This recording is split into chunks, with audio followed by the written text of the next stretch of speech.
Welcome today to the very first episode of In the Car with Clémence de Bernis. Thank you for honoring me by making the first video of this new series on the channel.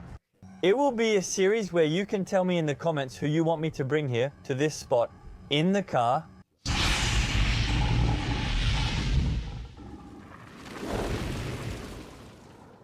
You're the first one, Clémence. I'm so happy, I'm flattered, but I'm super stressed because usually I ask questions, I don't answer them. That's right, I'm the one asking questions today. And I thought because I like improv, that we're going to do this improv style with everyone. Unless you have questions to ask the people you want me to interview and take in the car with me. So today, Clémence de Bernis, an automotive journalist who does quite a lot of things. You've worked extensively in automotive. Mainly in automotive, though I began in Asian and African politics, which isn't related to the industry. Okay, that's really interesting. Initially, that was it. I studied Asian and African politics and learned Chinese for 15 years. And I did a journalism prep course. And then I had the opportunity to work mainly in African media. All right. And I worked there for about a year and a half, I think. So it was actually pretty short, but I wasn't really making a living from it. And so I got an opportunity to join the Autoplus website. Okay. That's where I learned the ropes, even though I knew nothing about cars and wasn't interested in them. As a child, I drove a lot. I got my license at 18 and spent my life in the car. That's all I waited for. I was interested in cars, but I knew nothing when I started at Autoplus. I learned everything there and found it fascinating. What year was your first experience at Autoplus? 2010. Okay, interesting. So it's 2025, meaning you've spent 15 years in the automotive field. Yes, but at Autoplus I didn't test the cars. Doc, I was I was writing news. Well, I was pretty frustrated. I clearly learned my job, but I was pretty frustrated not to get to touch the product, not to drive and all that. And so I ended up leaving Autoplus. And then I started Les Enjoliveuses, telling myself I'm starting something because I don't want to do nothing while I'm looking for another media job. And then in the end, well, it took off. And I never looked for other jobs because it immediately took off. Okay. My approach was original then, the car from a woman's perspective, for women. And in the end now, it's not just for women, because I realized that he doesn't have a car for all women, and that it was more for beginners. And actually now, I'm speaking a bit to everyone, but maybe with a feminine angle, since that's my own. Okay, yes, because actually you are a woman. I am a woman. Well, unless proven otherwise, but as far as I know, there's no doubt about it. That's interesting, since there are few women in this field. So you might not know this, but in the end, I think you can count them on both hands. I've been in this field for a few years. I think there are roughly 300 French journalists. In the automotive field, let's say the majority of those who do it regularly, and I think there are fewer than 10 women in this profession. Did it seem difficult to you at first to be a woman in the automotive industry? At the very, very beginning, when there were what we call the Tamalaus, meaning the old journalists, the previous generation, I remember the first test drives where actually the meals in the middle of the tests, lunch, dinner and all that, I went through a real interrogation to check if I was really legitimate to be there, so you really need to be pretty tough. As I mentioned earlier, I wasn't very familiar with the car. I proved I was smart, capable, and still had a critical mind. And that I was a car user, so that was a bit stressful. Now, today, it doesn't bother me at all anymore. I'm almost always the only female journalist at the test drives. Women are present among the manufacturers, public relations teams, and others. But otherwise, I'm really rarely accompanied by other women. And today, I don't even notice it anymore, actually. It's part of my routine now. I know I'm in a male-dominated environment. Honestly, I've made a lot of friends. I'm having a blast. I love it. And, well, you know, we're often together. You can see that I'm not a victim of any machismo at any time. So I can't complain. But I still think it's cool to have a different perspective, because we don't necessarily use the car in the same way. We often mention it in our videos since we work together on the channel for viewers. For example, I have the perspective of a crazy young single guy. You're a mom. By the way, do you have kids? I have 3 children. So for me, the fun car and the everyday car are definitely not the same thing. Okay. Because I have obligations. Well, like everyone who has a family, you know, I need a trunk, I need seats, I don't need to go fast. It's really just a way to get around for me, the everyday car. But that doesn't mean I don't love cars as products. So I also really enjoy test drives for that reason. All right. So, for example, you've been doing this job for 15 years.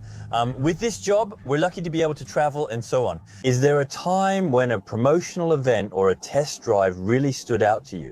Out of these 15 years, if you had to pick one, which one would it be? And the experience or a car or something overall. I've experienced so many things. The promotional events, they're all pretty nice. Some of them stand out a bit. But what stands out the most for me is either... actually, it's with turbo. It's either the Tour Auto that I did with Etienne. So Etienne Brouet from M6 Turbo. So it's either this Tour Auto, where on top of that we finished third. It's an intense week with little sleep and constant competition, making it a truly special experience. It's one of the shoots in, I think, Tanzania. Same, a road trip in Tanzania or in Guyana. I don't know which one I preferred. And that's the same. There's a human adventure. Actually, I like it when the car makes you experience something else, meaning you have the tests, you analyze the car and so on. The car affects everything. It touches on sports, fashion, current events, politics, travel, everything. And actually when it is, and even if it's a human adventure in many ways, that's what's magical and that's what I really like. So that's why I would say the Tour Auto or a film shoot. Abroad, well, far away. Okay, but it's true that we experienced the Tour Auto together last year too, at least a little part of it.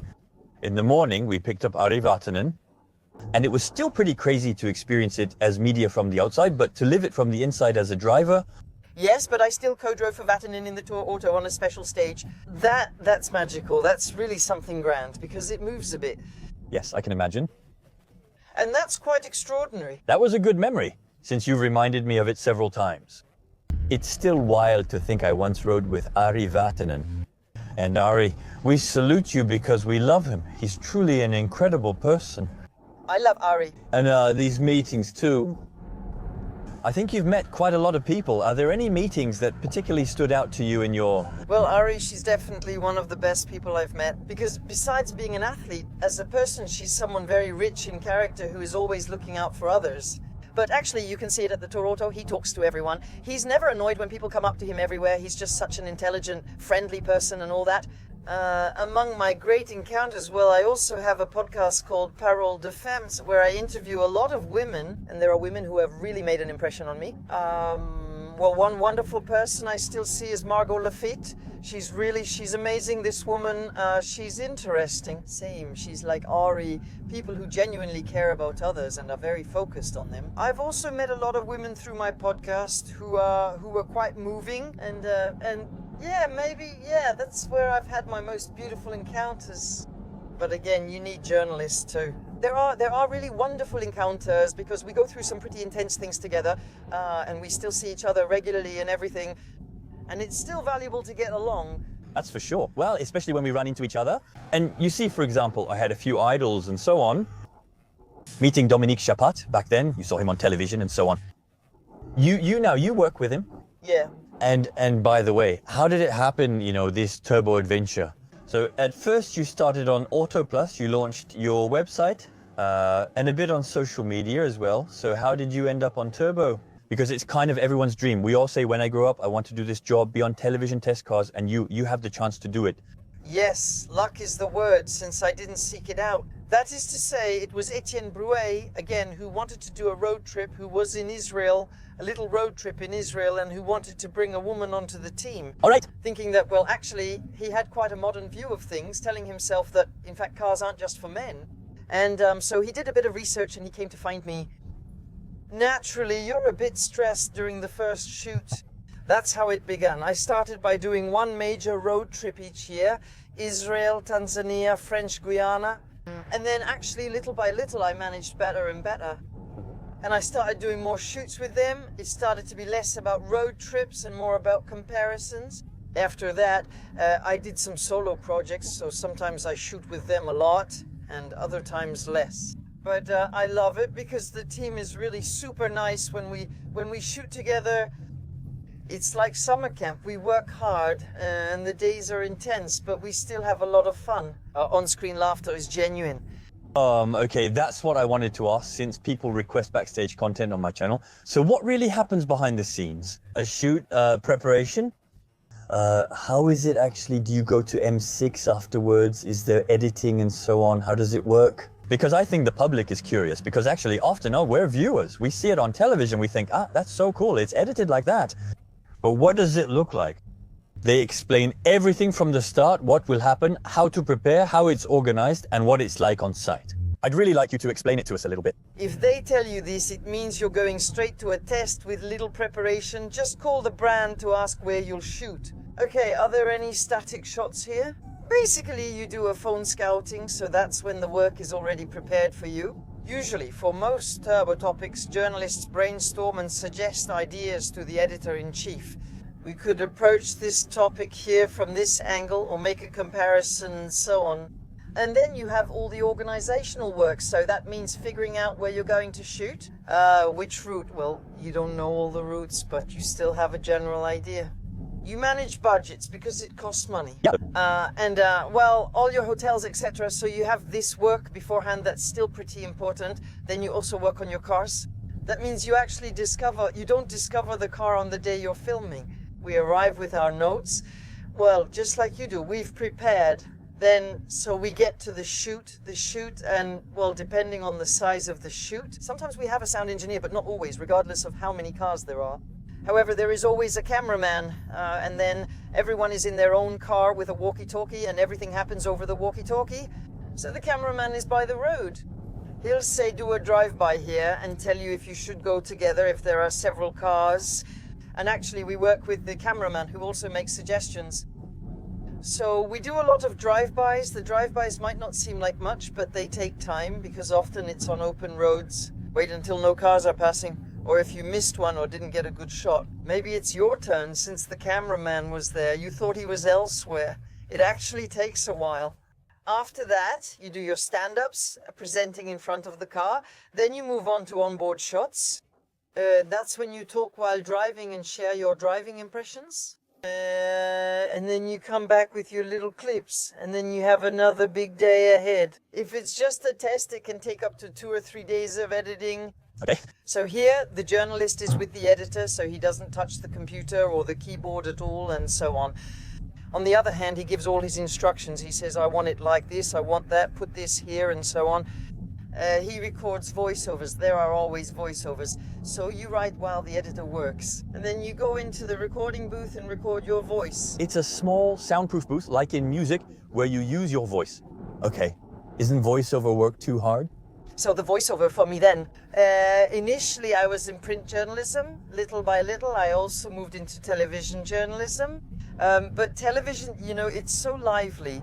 And writing a voiceover, for me, I found it really difficult at first. All right. Once you start, it's fine, but you really need to grab everyone with your first 2 intro sentences. Because actually, you never start with your intro set. You always start with nice images and so on. And there you have to do your voiceover. And actually, you have to explain to everyone that they're going to stay because your topic is interesting. That's what hooks them. Okay, yes, it still needs to be somewhat important, even on television. But television is different from the internet. You can switch quickly online. With television, you just turn it on and watch, but we rarely think about it. Oh, yes. To ask yourself, are there people who will leave, for example, during a certain topic and so on? It's analyzed? Yeah, it's analyzed. That means we check if the show did well overall, but then each topic is analyzed. You don't need to report back, but we check if it did well. As the journalist, which topic didn't perform well? Afterwards, I'm not as affected as the others. The 4 main guys, the 4 main journalists from Turbo, they do this every week. They have it easier than I do because they do it so often. I think for them, voiceover isn't even an issue. I still have questions, but the ratings are analyzed minute by minute. Okay, and was it easy for you when you first got into this field? You already knew them a bit, but are they the same in person as on television? That's what people wonder. They're the same, honestly. And I'm talking about Turbo, but really I think it's the same for all the car shows we know. Honestly, they're the same. I have a lot of fun with each of them. They're all really nice. They're just like they are on television. Would you like us to interview Dominique Chapat, Etienne Brouillet, Simon Apote-Galeni, Greg Galifi, or Nico Hede, for example? Safet too, he's very funny. Safet is very cool. We went to Dakar with him and had a great time. Don't hesitate if you're interested for me to take, for example, people like that to put in the comments. I think it's quite interesting. What's wild is that he's now become a friend to me. I used to dream, and when I started in this field, I thought the same. Plus, he's really nice, just as you mentioned. They're all really super nice. They don't take themselves too seriously, and they're funny, they're nice, they're smart. They are, yeah, I love this team, honestly. Well, great. And so, since we're in a car and we talk a lot about cars here, you, for example, because I'm not going to say a car, but if I had to ask you for a top 3 of cars that make you dream, that make you happy, that you would like to have, if you had to have 3? If I had to have 3, actually, I would go for sports cars. And they're not necessarily the most extraordinary cars, but I think they're the ones I've had a story with. So here we are at Audi, but in this case the R8. It's the first sports car that I really managed to drive properly and tell myself, okay, I got everything I could out of this car. And so I love the R8. I really like the Aventador, because with that one you really have to work hard. I can imagine. And actually, you don't drive anything else that feels like that. It's something that's it's pretty magical. Then you feel privileged, and actually something happens, you don't necessarily know what the car is for. It's not really for the track, it's not really for the road, but something happens, so I really like that one. Maybe I'm being classic, but honestly, there's nothing you can do. This car is magical. I'll take any of them. Okay. I'll take any of them. You give me one, it's great, it works really well, it's easy to use, it's efficient. They could be the blanks on the list. And Clémence, well, that's great. And the kids, where do you put them in all this? I said they'd be athletes. You asked if I could decide. No. For family use, I think the XC90 is pretty good. Yes. Yes, I think the XC90 is good. I think it's a really good compromise. In fact, I made a video about it with my cousin, who just bought a used one. Very interesting too, it gives us options. And on top of that, you can have up to 7 seats. And I want 7 seats. With 3 kids, you need 7 seats for carpooling and exchanges with friends. You trade by saying, I'll pick up your son from school if you return him the next day. You have 2 like that, you need 7 seats. Okay, interesting. It's cool to know that. And I know that in your podcast, we're going to go back a little to your podcast. So, you interview women and ask if she is inspiring. You know, I asked myself 20 times, what would I answer to that? I would say that an inspiring woman is a woman who manages to break the glass ceilings. Actually, we put up barriers for ourselves. We all have imposter syndrome. I have it a lot. Okay. And actually, the day you manage to tell yourself, actually, I don't care at all about what's happening around me, about what people think of me, about all that. I go for it, and actually, I'm going to make it because I'm not any less calm than a man. Well, she is an inspiring woman because for me, my biggest barrier, I think I was very well received by professionals in this field, but less so by social media. I pretty much left Twitter. Well, I don't post anything on it anymore. Because the fact that I'm a woman in sports cars, I got insulted. And I wasn't allowed to make any mistakes. And actually, it reinforced my imposter syndrome. So I'm paralyzed by Twitter today. And so the woman who is able to get past that barrier, I think that's the one who's truly inspiring. And Okay. all while juggling family life. It's a balancing act. Honestly, that's really impressive because like you said, you manage it all between the kids, the turbo shoots, the shoots you do yourself, plus your website. Ultimately, you're an entrepreneur. What you may not realize is we're all self-employed and run businesses. And actually, in France, we have a company so we can do side jobs or other things. And actually, well, you have to manage the accounting, you have to manage this, you have to manage that, you have to manage everything, really. We often don't realize how demanding it is every day. Congratulations for making it this far. Not exactly like that either, because it's still work. No, we talked about it at first, so now I've slowed down a bit because it's up and running anyway. At first I worked until 3 or 4 a.m. and got up at 7 for the kids, so I barely slept. And have you experienced that? Do you know what that's like? Yeah, I have. Actually, we don't have a choice. At first you just go for it, you work. I understand. Maybe it's not obvious on the channel, but many of you noticed that I publish a lot of videos. I'm all alone. I've been working 80 hours a week for almost 4 years now. And I have to admit, I'm starting to feel a bit tired. So you have to slow down at some point. But actually, you need to find a balance in life. Doing this job isn't always easy. And For many, it's still a passion. Fortunately. You see, for example, there you go. It's a lot of work. So often you say you're lucky. Actually, no. Yes, I think there's some luck involved. We're lucky because we have an interesting job, but not in the sense that it's a calling. We work like dogs, You're still in that stage. It's your current situation, but you've already been through the time when you couldn't keep your head above water. I've kind of gotten out of it, but you still have to. You never really get a vacation. Even on vacation, you work, and you can't just say, my company is closed for 2 weeks. That doesn't happen. Yes. And now I can't do that anymore. And I think you'll slowly be able to breathe a little. And actually, it's necessary. We all experience it, but eventually you must find balance. Yes, absolutely. Honestly, it's not easy to find. And you see, I discovered this world a little bit. For me, it's the same. I have imposter syndrome. I had it at the very beginning.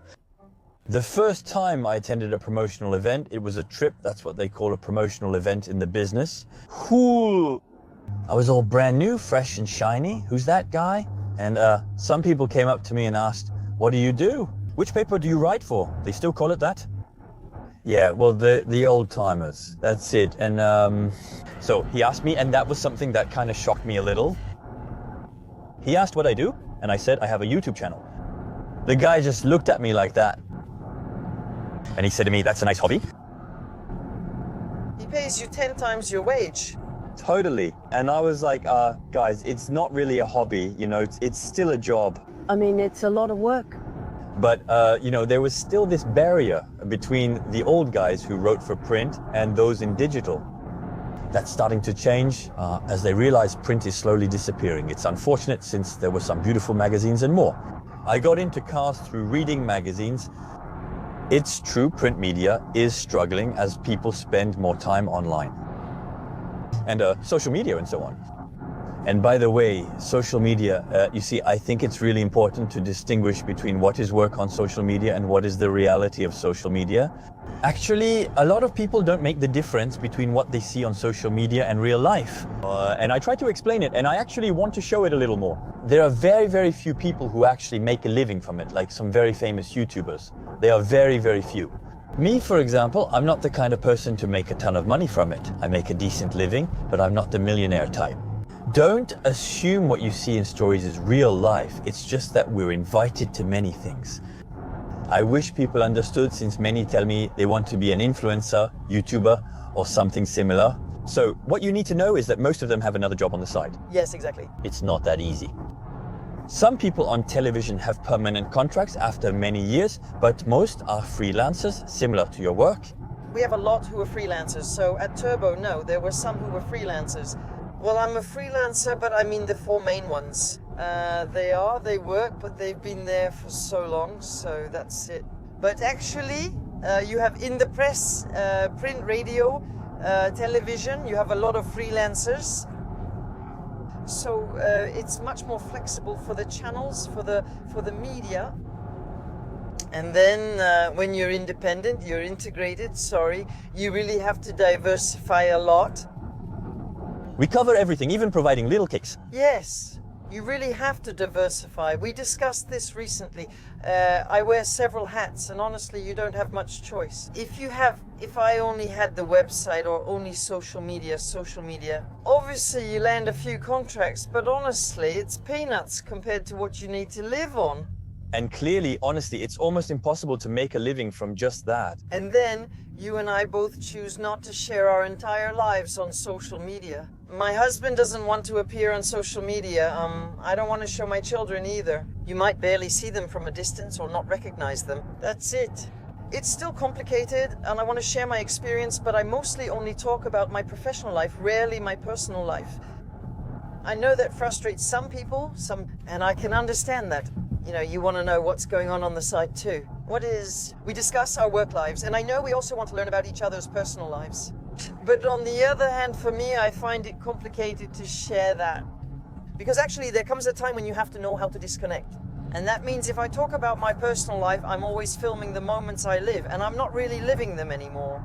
Yeah, that's true. So there's also that. That bothers me. It's not really that I have secrets in my life. Everyone knows that I'm married, that I have children. I have a very typical life, and I care about it, but I want to live in the moment. Those who truly make a living from social media do only that. Actually, your whole life is entirely on Instagram, mainly on TikTok. Well, I think that's a hard life. I couldn't see myself doing that.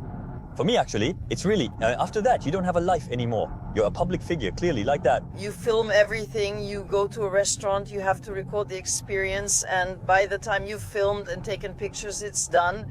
You end up eating your dish cold, even from a 3-star restaurant. It's really frustrating.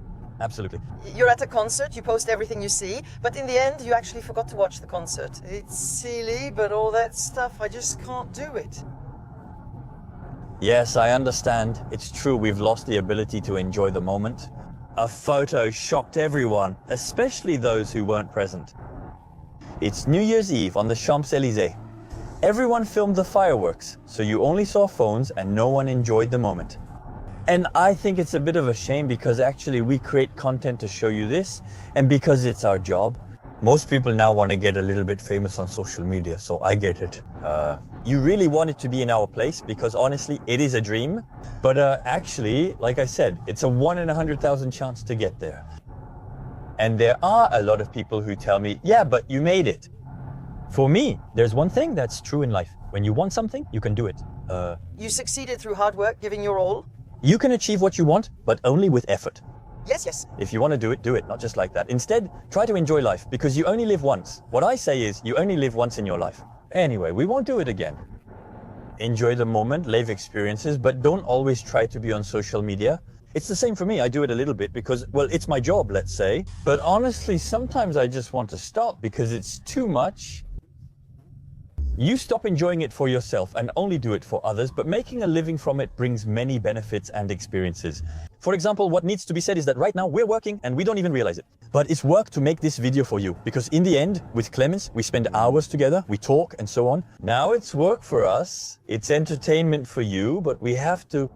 But it's nice work. It's nice work, that's it. Me and, there are a lot of us who say we need to stop saying that we're just having fun and so on. Honestly, it's really work. We've said it enough, and honestly, we work like crazy. On the other hand, it's true that there are also plenty of times when we're working and it's nice because we're working with people we've chosen to work with. Most of the time, not always, there are always constraints. There are parts of the job that are really tough and others that are nice. I'm happy because I don't work at a computer except to write my article, but that represents about 50% of my week. The rest of the time, not even 50%, the rest of the time I film, I record, so there are both aspects. It's really nice. Plus we move around, we travel, we discover things and so on. Afterwards, when we travel, we enjoy ourselves, we don't visit, so we're not doing any sightseeing here. But people see us, last Sunday there was a segment broadcast on M6 where we were in Montenegro. I didn't visit Montenegro. However, I still saw the countryside because we drive around. I saw it was beautiful and you get the atmosphere with lots of things. That's one of the cool parts of our jobs. And the people we meet, as we mentioned. For instance, last night we had dinner with Audi France's director, who was really nice. Super nice, yeah. And we meet people like that, incredible people that we would never run into in real life. Yeah, well, that's for sure. There really are. We have a lot of things that are super nice from time to time. Well, that's also one of the really cool parts of our job. It's that, car brands are often partners of certain events. Renault with Roland Garros, Cupra with the Accord Arena, things like that. Some fashion shows and stuff like that. And from time to time, not all the time, we get invited to those kinds of events, and that's kind of a reward for all the work we've done before. And that's also some really nice moments that we're lucky to experience and that we wouldn't have otherwise. I agree, we have jobs, we're lucky and love what we do, but we didn't get them for free. Yeah, that's it. Let's say it's deserved. And you see, for example, there are some brands that trust me, and there are cars or brands that I've worked with tirelessly. I'm never paid. What you need to know is that I'm never paid. Manufacturers don't pay us. That's it, because we work in the press, so we're not paid. We're not influencers, so we occasionally get small contracts. I sometimes make videos about bikes, and it's rare for us to do paid stuff. In any case, in the press, it almost doesn't exist. And sometimes, we get small gifts. For example, the rally we followed together with Toyota, that kind of thing. We still have some really great experiences sometimes, and it's true that Well, those are things you can't buy, but they make us really happy in life. Yes, there are plenty of things. Well, the fact of driving on a racetrack, we get the chance to drive on a racetrack several times a year, and that's just amazing. Driving special stages. Personally, I actually prefer driving special stages over the racetrack because it's more lively. You never know what's going to happen. So much happens and I love it. These are amazing opportunities. It's always a great experience, especially since you've done several circuits too. Did you take lessons to learn how to drive, or did you learn on the job? Well, I learned on the job. I remember my first track, so, well, it was really my beginnings, and even though I'm not super girly, I showed up wearing pink pants, a floral shirt, and there were only guys. But when I think about it, actually, I have changed mentally. Today, I wouldn't even think of showing up in pink pants anymore. Well, maybe why not? So honestly, I really stood out, and I was only with guys. But I had a knot in my stomach from stress. I drove on a track, I was super stressed. Well, guess what? I didn't finish last at all. I did pretty well, but I probably wasn't with any stars either, you know, in terms of driving skills. But I was in the middle. And then, little by little, I improved, and I'm not doing too badly. I'm far from being a real driver. I wouldn't claim that, but over time it happened to us, especially together. Well, no, not together. There isn't. Last year, we had coaches with Toyota to learn how to drift and drive on the track, and that helped. Actually, I know that I have a problem with braking that's too abrupt and so on. And so actually, you learn to optimize like that, and it's quite interesting to pinpoint something like that. Then you learn to have more progressive braking, even on the track. You might think driving on the track is just pedal to the metal and go, but it's more than that. So now, from time to time, I do a bit of coaching and all that, and that's nice. But at first, no, not at all. I showed up looking like a Barbie doll. Yeah, okay. That's funny. We already did that at Castellet with the Audi experience, where we won an official race organized by the French Federation of Automobile Sport. We were first and left with our trophies. It felt great. We raced against many French journalists who were upset to be behind us, but we still won. It was a great experience. And you see, well, that's also why I do this job. It's for all the fun, super cool side of it, where we experience things. Maybe it'll happen again this year. So I don't know if they'll invite us again or not. That would be crazy. But I love this competitive vibe because I'm very competitive. I don't care about losing once it's over, but during the competition, I give my all. You were the same.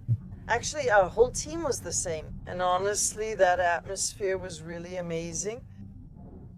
Plus, it was really organized with the codes of a car competition. So you really had, yes, something a bit special. I love that. I think what would be cool is to have more experiences like that. Because now, little by little, it's disappearing. And by the way, you started this job about 15 years ago. Can you see the difference between cars then and now? 15 years ago, electricity wasn't even mentioned. And what's happening now? What do you think about the present and the future of cars? There was definitely a before and after COVID. Before COVID, we had already started using electric cars. But when we came out of lockdown, I feel like that's all we tried. And in the test drives, as a result, I find it a bit more complicated because the cars maybe have a bit less personality because it's the same acceleration, it's the same torque. Well, obviously the numbers aren't the same, but overall there's still less personality. You don't have the engines roar anymore in the same way. Many times my driving impressions confirm that something simply works. So I think here you kind of miss the combustion engine just to act a bit old-fashioned. And about the future, I'm not convinced that we're heading towards all electric, and honestly, I hope we aren't. I think there are plenty of alternatives, especially e-fuel. I believe in it quite a bit, and I think that if we get there, maybe we'll rediscover a love for cars that we're starting to lose. In France, young people aren't rushing to get driver's licenses, especially in big cities with anti-car policies. So after a while, it really affects the interest we have in cars. And today the car is seen more as a utility object, whereas it really can be something you're passionate about. Yes, absolutely, I think so. Maybe e-fuel will make it possible. I think that all this anti-car policy and the fact of moving to 100% electric, actually all of that. I'm not against electric cars, but if you have several types of cars, that means lots of different automotive personalities. So everyone will find something more suitable for them. Yeah, yes, absolutely, you can't please everyone. Each use requires a different car, like gasoline and diesel cars, which were already separate types even back then. Yeah, and well, it's true that it's not easy. I don't know what the future holds. Feel free to share your thoughts in the comments as well. I enjoy hearing everyone's opinions from all around, not just having people observe without sharing. I spoke with Toyota engineers from the 24 Hours of Le Mans, and they explained to us that actually the legislation was moving way too fast, and that it was almost an insult to their ability to adapt to climate change and so on, and that they were making tremendous progress on tire wear, on fuel consumption. I don't remember the numbers, but I wonder if they reduced tire wear by half in just a few years. Well, it was really tremendous. They were actually saying, we're getting there, we're making it. We'll offer cars that are more efficient and less polluting, but give us time to get there. They were frustrated that the legislation was moving too fast and they didn't have enough time to develop everything. Suddenly announcing we're switching to electric in 2035 and ending combustion engines is complicated. People can't simply do it. Cars are costly and infrastructure isn't keeping up everywhere, limiting access. In apartments, you can't just park anywhere. In winter, they say not to charge your car due to electricity shortages. And right now, not even 5% of the population drives electric cars. Imagine what it'll be like when it's 50% or 100%. Well, it just won't work. Well, no, it's not possible. Because even if today it takes you much less time to charge your car than before, that's actually what we were saying. In 10 minutes, you can charge over 100 kilometers. In 20, you'll reach 80% battery. So yes, it goes fast. But imagine, I always use the example of people leaving for ski trips because everyone is going in the same direction. So that's the whole French car fleet. Well, I'm exaggerating, but everyone is heading the same way. If everyone takes 20 minutes to charge their car, actually, the line to be able to recharge your car would go all the way to the highway. Yeah, clearly. So it's still, today it's still a bit complicated, even though it's becoming more and more developed. There are more and more charging stations and they're breaking down less and less, because you had that at the beginning too. Well, still, I think that I don't think we're moving toward all electric, contrary to what is supposed to happen.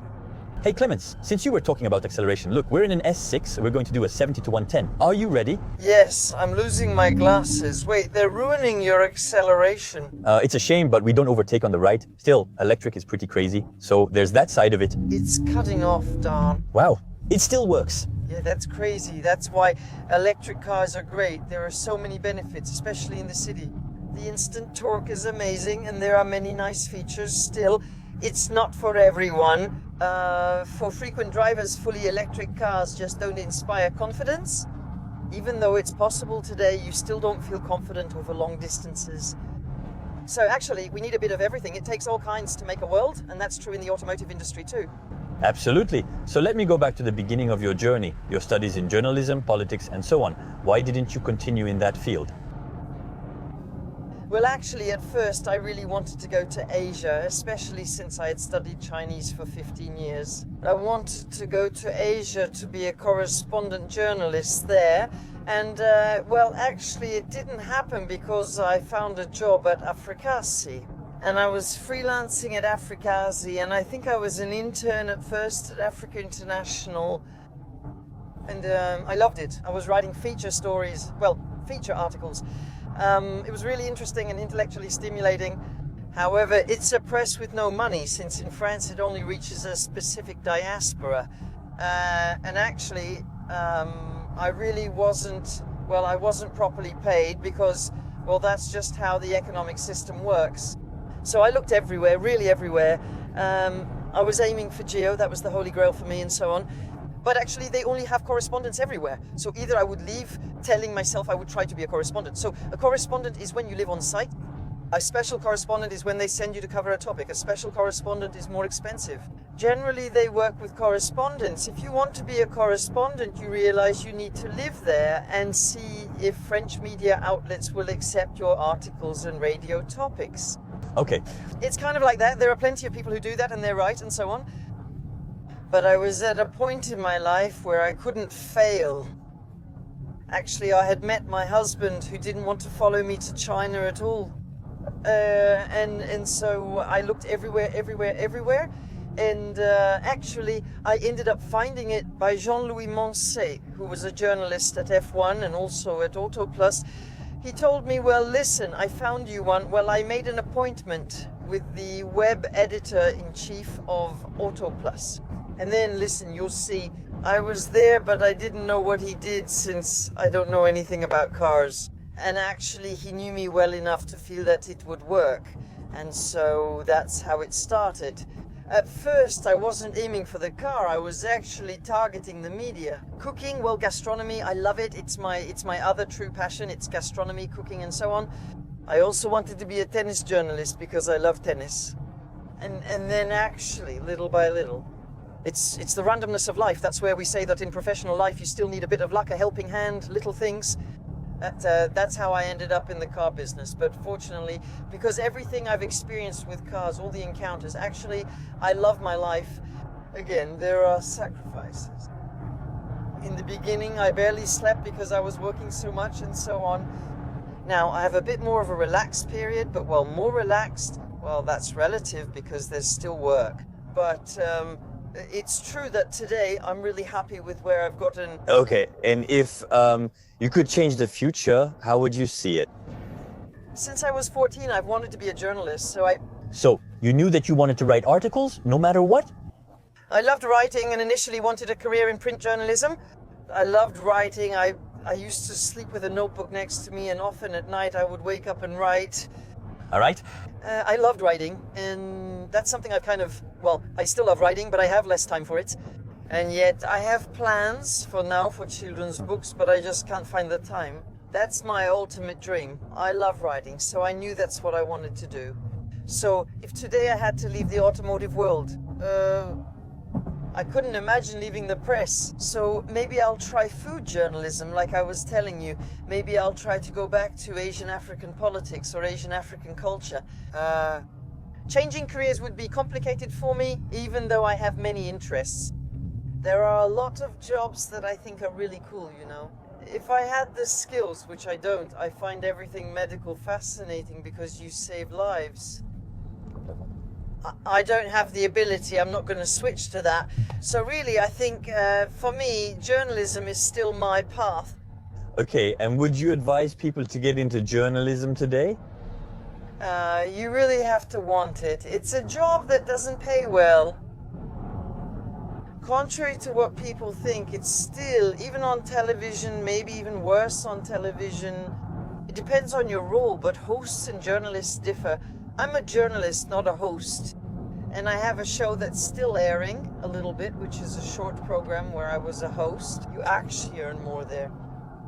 As a journalist, you really have to want it. It's a job of passion, and it really is.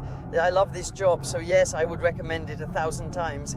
But you have to be sure that you have the drive and that you're really going to go for it. There's a good chance that you'll be a freelancer. You need to find various media to sell your articles and be able to pitch yourself. Then if you have a permanent contract, it's all good. And then, well, your career is launched. But yeah, it's work, it's complicated. How many years of study does it take to become a journalist? And what's the typical path when you become a journalist? Well, to become a journalist, there are entrance exams. It's schools that require passing exams. And those exams are really tough. Okay. And I did a preparatory course. When preparing for journalism schools, I was earning a double master's in London in Asian and African politics and Chinese language and civilization. So it was a year when I was working hard. No, I don't want to lie. I worked hard, but I also partied a lot. But on the other hand, intellectually, it was probably my richest year. And then on top of that, everything was happening in English, so it was still really tough. I had some big party periods and times when I was really partying and everything, but still it was a lot of work. And at the same time, I had this journalism prep course online because I didn't want to waste any time. And they're just one of the things that traumatized me. I had to make notes about the world for 6 months where I had to memorize everything, even every obituary. And then during the journalism exams, I could be questioned on any topic from the last 6 months in the world. So it's still really hardcore. Then you had other tests and so on. And I didn't get them because actually I have really good grades in some subjects, in film reviews. I got really good grades.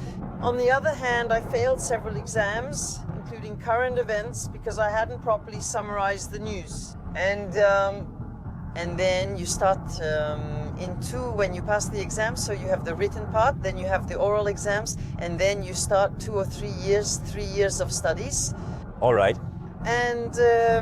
And for me, my regret is that since I found a job when I came back from London, I didn't persevere. I never planned to return the next year.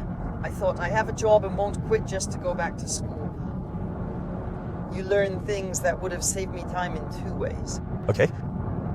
And what exactly do you learn in journalism school? Well, you learn all the roles. So you learn how to do television, radio, because actually it's silly, but you're not going to speak. You're not going to, for example, we're in the S6 now. I'll discuss it differently on the radio, television, and in writing. So you learn to have these 3 different languages. You learn to project your voice when it's spoken.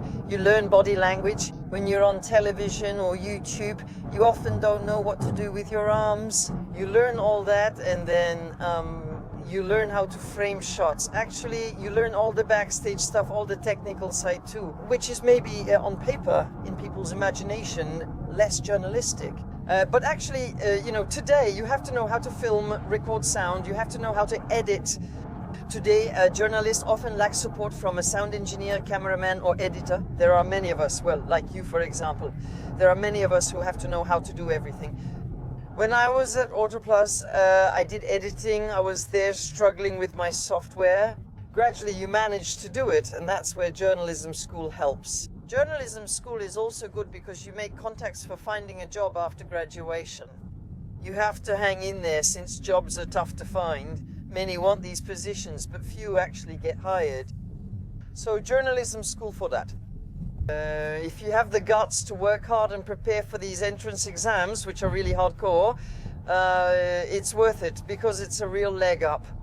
Okay, interesting. Because, you see, I didn't go to journalism school at all. I ended up here by chance and hard work. I had to do it differently because these social networks truly changed the game.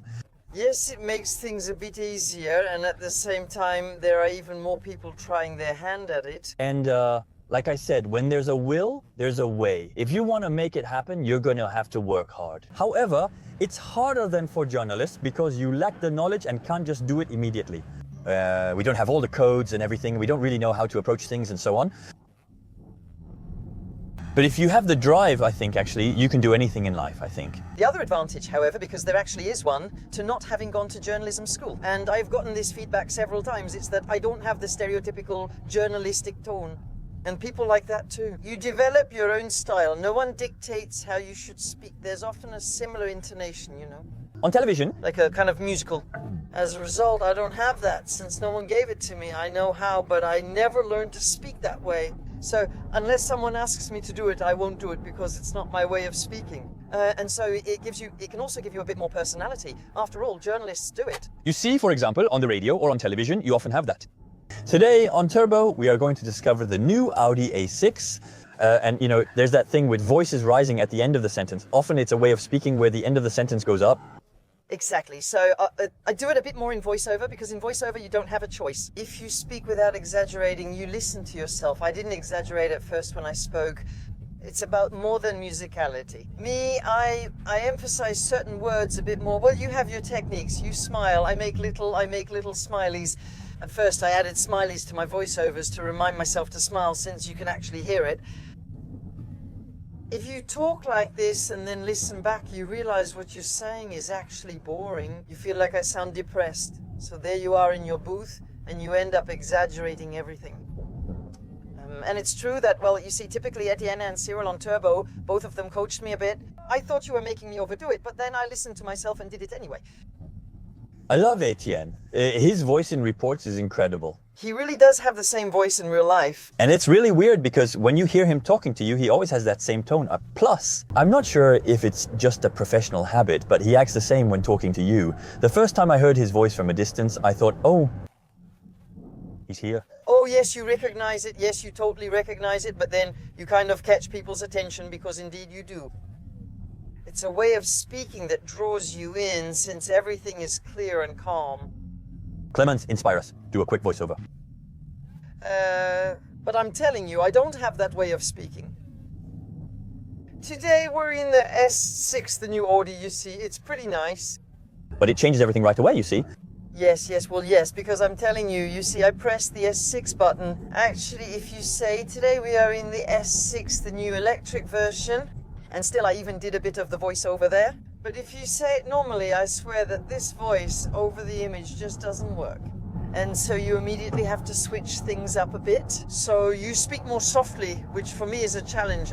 You speak more softly, you try to emphasize certain words more. Emphasize the right ones, not the wrong ones, or you'll have to correct yourself. Why did I emphasize one when it was something else that I should have?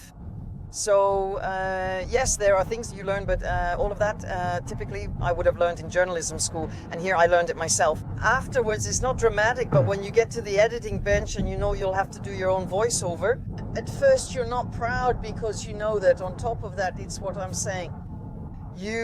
When you're behind a desk and you have to, I don't know, you have a take to do, I don't know, because I don't work behind a desk. Basically, when you make a mistake at your job, you have to answer to your boss. Us, when we make a mistake. Actually, you're seen by 800,000 people on Turbo and I don't know how many on YouTube channels. Your mistake becomes public and you're immediately criticized. There's no forgiveness for even minor errors, and that's a bit tough in our job. It's true that this is a pretty constant pressure hanging over you, telling yourself not to say anything stupid, and sometimes you do say something stupid. You're great at dividing us online. You'll make mistakes. It's impossible not to. Exactly.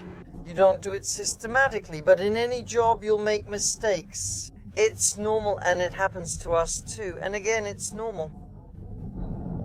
Still, we work on our topics, you know. We don't just show up and improvise, we work on our topics. But there are times when, because of a subtlety or something you can't quite express, you'll make a mistake.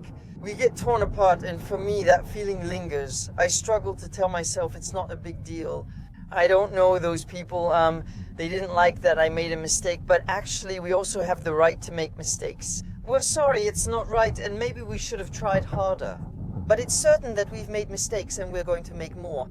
People often don't realize we're always under stress in this fast-paced environment. We sometimes run tests at this job, but other times lack time. Occasionally, I show you behind-the-scenes videos. It's raining heavily, so we have to rush between clouds.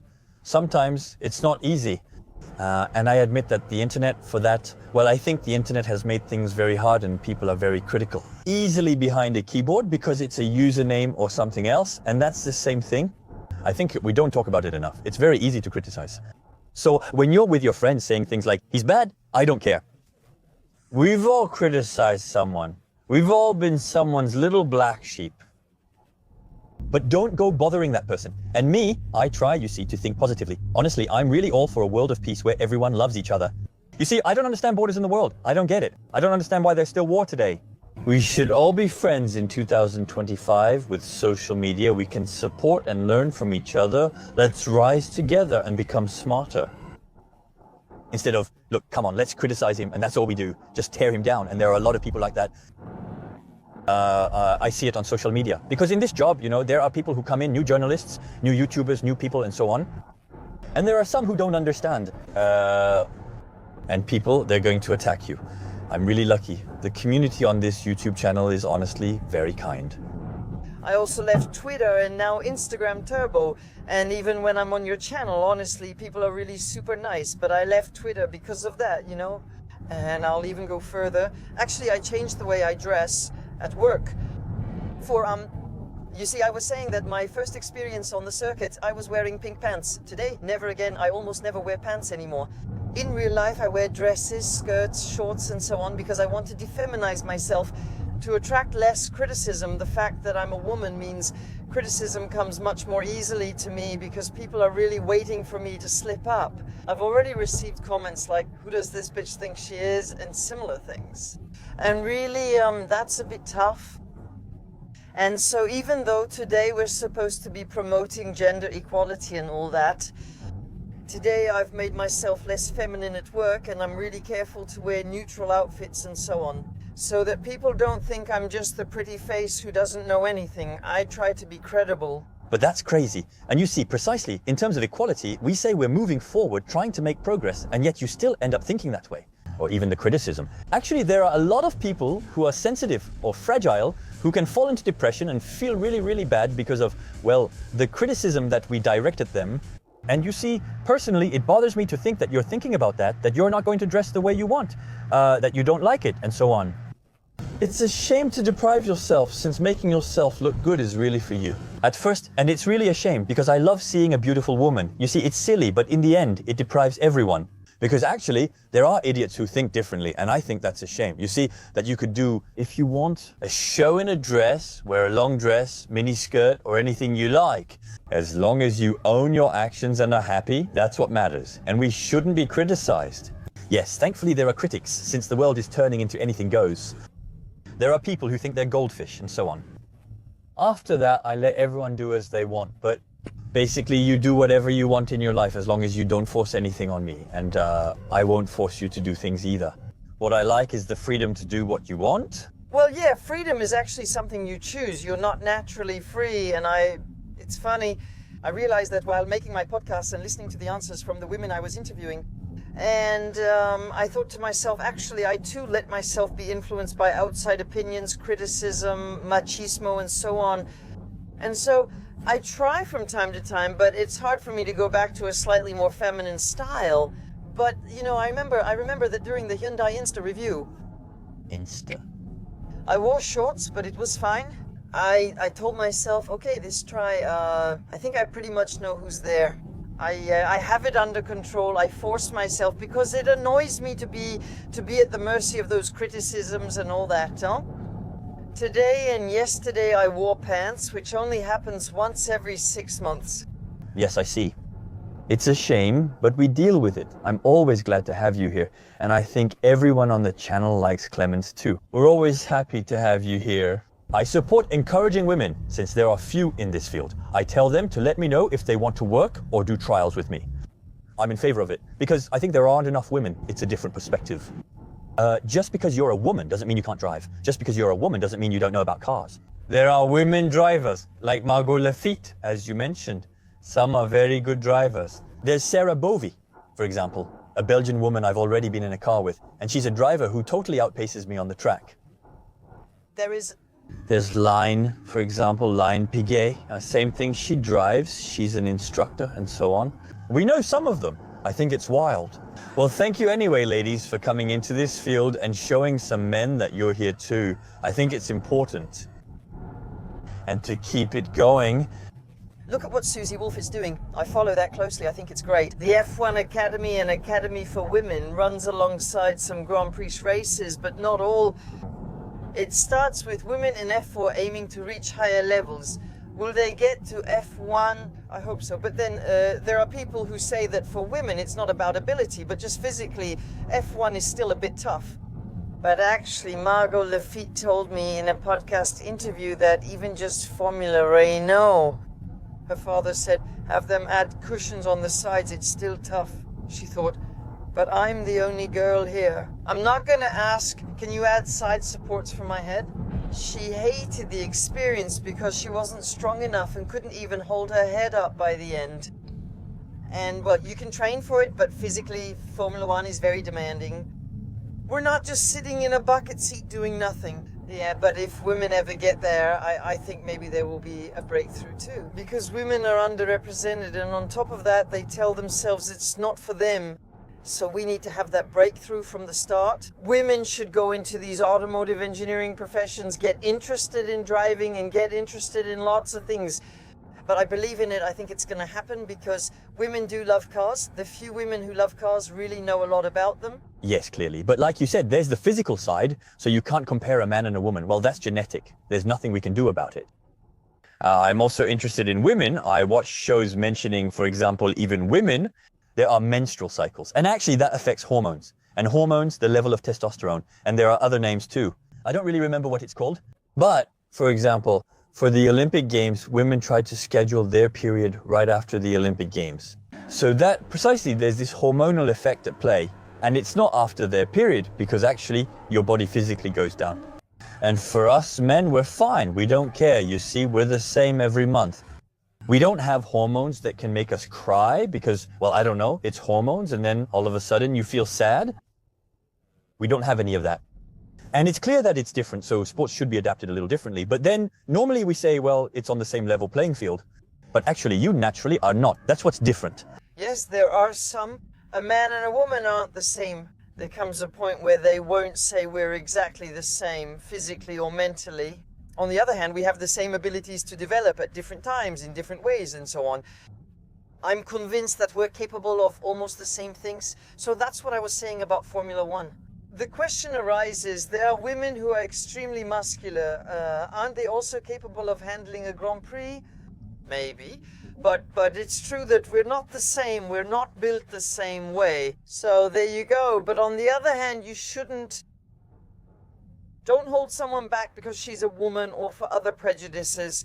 Letting go of biases isn't easy. But I want to say, even me from time to time, it's normal. It's still a girl behind the wheel. But no, actually, what is that? Actually, it's gotten so into our heads that we think about it unconsciously. And actually, we need to change that mindset. And, we can't just say no, but actually, it's because we need to change that.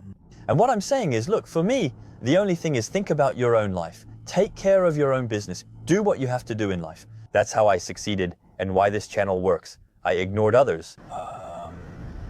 Many people initially made fun of me.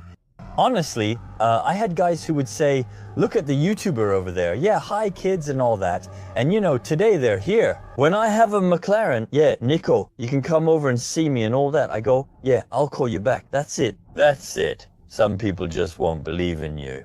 I think that almost everyone is capable of achieving something if they really want to. My father used to tell us we all have similar brains and can succeed if we want to. You see, it's just that you have to train yourself. If you have an affinity for something, there are people, but what I'm saying is, in life there's everything. There are people who will be astronauts. There are people who will be physicists. Me, I don't like mathematics at all. Me neither. If I had been given the desire to love it, I had some very good teachers at school, Life and Earth Sciences. I had a Life and Earth Sciences teacher in middle school. He was amazing. He made me love it by sparking my interest and giving me short lessons. He had us do cool things and explain them in an educational way. I have French teachers because I studied abroad for a year. I promised myself I'd be the teacher everyone loves and inspires learning. Honestly, I taught adults, even those as old as 55. I taught the chief of police of the country, just to tell you who was the guy just below the prime minister. I had him sing A Whole New World from Aladdin. I love it. No? You see, because I wanted fun stuff and I want it to be simple. And I want people to let loose. He loved it, and I did things like that too. I played the Lion King and loved it. But I tell myself, and I have people do that, you have to do it simply, do what you love. If you do what you love and share it with others... Yeah, I agree. Actually, anything can be done. There you go. Anything can be fun in life. You can bring things that others might not like and think, hey, it could be cooler this way. I have a mechanical engineering degree and studied forces on objects and materials at school. We had something called torsos. It was physics calculations, but really boring. But you see it on paper and think, who wrote in hieroglyphics? There weren't any numbers, just X's with functions and things. And I didn't like that at all. And one day there was a teacher who explained it to me. He said, no, but look, you take this is the force. And he explained it to me. I said, oh, then I understood. The A plus B minus B squared stuff really annoyed me. From the moment they put the alphabet into the numbers, well, into the math at school, I said, where is the math? I like the plus, minus, subtraction, and division. Where is X? Well, I don't know X. I see him on Canal sometimes on Saturday nights, but that's it, that's all. And I didn't like that because I didn't have the teacher who made me want to do it. And I think, you see, it's like in this job, I thought to myself, look, there are people who manage to do it. There are people who are motivated. Me, you see clearly. I started this channel after seeing Akram, a billionaire automotive YouTuber from his family, succeed by making videos with just his iPhone. And I thought, damn, wow, he makes videos like that. Me, I know how to take photos because it was something I liked. I know how to make videos. Come on, I'll try. And that's what made me want to say, if he can do it, I can do it. And I realized that, no, I can't do it like that. And actually, I told myself, I will be able to do it, but I'm going to work harder than everyone else. I'll say yes to everything. I tried many cars, though. I originally planned to stick to sports cars. I say yes to everything. Yes. I try Dacias. I try all kinds of things. The first time someone mentioned Dacia to me, I remember saying, listen, I've never even touched a Dacia, not even with a stick, And I didn't care about Dacias because for me, it was all about the pleasure of driving. And actually, little by little, I discovered that I liked it. And I thought, hey, I'm going to show this to everyone. Now, many people watch various things, which I find interesting. Yeah, no, but that's for sure. But it's like you see, you say, well, I work a little here, I do a little of that, and you bring yourself experiences. And actually, in life, there was the movie Yes Man that came out where he said yes to everything. And actually, that's it. I kind of made the same principle for myself in life, to say yes to everything. And to tell myself, well, that's it. And you see, it allows me to do, wow. Stop. Oh, wow, I have some, wow, it's growing. Oh, yeah, I can't really handle it, but I have, once it starts, I get crazy dizzy spells. But you see, these experiences and being able to do this and these little sensations and everything, well, I tell myself I would never have experienced this if I hadn't worked harder than everyone else. Many business owners and entrepreneurs agree there was a time when they worked extremely hard. Yes, that's for sure. And for me, there's another thing. I've always told myself if I'm afraid to go for it, because obviously there are times when you say, no, I just don't feel it here. It's too hard and overwhelming. But if I'm scared to try, that's exactly where I should go. So generally, the more it scares me, the more I would go for it with a knot in my stomach. But I think it takes effort and some courage, because that's where you have to go for it, because that's where you're going to surpass yourself. But that's it. Perseverance, consistency, and discipline are key. If you can manage to be creative, you always have to know how to reinvent yourself. You always question what you do. I'm the same way. And I'm always telling myself, I always have a project in mind. Will it ever see the light of day? It's not certain. Not everything comes to fruition. But I always have a project in mind, telling myself I could do this and that. And no more battery. There's no more memory card. So broken. No, we've talked a lot and there's just a little left. I think it will end soon. Sorry, we talked so much we used up 48 gigabytes of memory. It's true that there are things to talk about when you're an entrepreneur, when you're in our field where, well, actually we go through some crazy stuff. You really have to fight to make it and you wear a lot of hats. Actually, it's, I don't really remember what we were saying, but I think we agreed that you have to fight. And I think that's true in any field. That's true. But anyway, if you enjoyed this episode, don't hesitate to give it a thumbs up and all that. Thank you, Clémence, anyway. Thank you for having me. In the end, it went well, despite the initial stress. We did just over an hour, which made our 2-hour drive go by fast. We still have time to chat more. But I think it's pretty nice to discover a bit about your experience, your life, and so on. This journey, in the end. The fact that you also do interviews, I think that's pretty nice. I love this exercise. It's magical, especially since I interview women from all backgrounds while discussing meeting people. It's not only about cars. And so I discover lots of things. I interviewed a freediving champion. I interviewed Margot Lafitte. That was about cars. I interviewed Sarah Loveween, who is in interior design. A ton of people, actresses, cooks, chefs, so many things. And that's great. I love it. There's always a little automotive segment because, of course. But overall, I love it. They're real encounters. Okay, well there you go, because I'm going to say I'll try each time with different cars to take someone for a little drive like that. And whether we talk about cars or not. But there you go, don't hesitate. Let me know in the comments who you want. Who sits here on my passenger seat, no matter the car? Sometimes it'll be funny cars, sometimes it might be my Twingo, sometimes it might be luxury or sports cars, maybe even the owner's car. Why not? But I want to take you along like this to discover lots of things with people, to meet new people, people with a bit of an unusual background. For example, you might see someone enter politics, then become an automotive journalist, and we don't know what comes next. I can say that I think you should put Ari in that seat. Ari, that could be really interesting. Well, he has things to talk about. Definitely a wildlife Ari Vatanen. I should take him. We'll call him Ari and I'll call him We have a few contacts. Thanks to this job, we managed to make some pretty nice connections. But I also rely on you, since the channel really belongs to its viewers, even though I created it. But actually, without the audience that's there, well, in the end, we would be nothing at all. And it's the same for all movie stars. George Clooney, it's thanks to him because he makes cool movies, but without the cool movies, he would be nobody. I never expected to say this, but we made it here because of you. Even though we're nothing at all, we're nobody. Yeah, exactly. But honestly, if no one reads, watches, or listens to us... Exactly. We don't have a job. That's right. So thanks again to you. Thank you, Clémence. And we'll see you in another video. Probably if we run into each other at events, or maybe we'll do some more comparisons. I'm trying to motivate her. With our schedules, it's actually really hard to find time slots, but we'll find a way. Now, you understand a little better why it's hard for us to make videos together, but we do run into each other sometimes. And we have a lot of fun when we do it, but we just need to find the time slots, that's all. Thanks anyway, Clémence. Thanks, Nico, and everyone. See you soon. And don't hesitate to subscribe, the little thumbs up, comments, all that. We're counting on you. Bye-bye.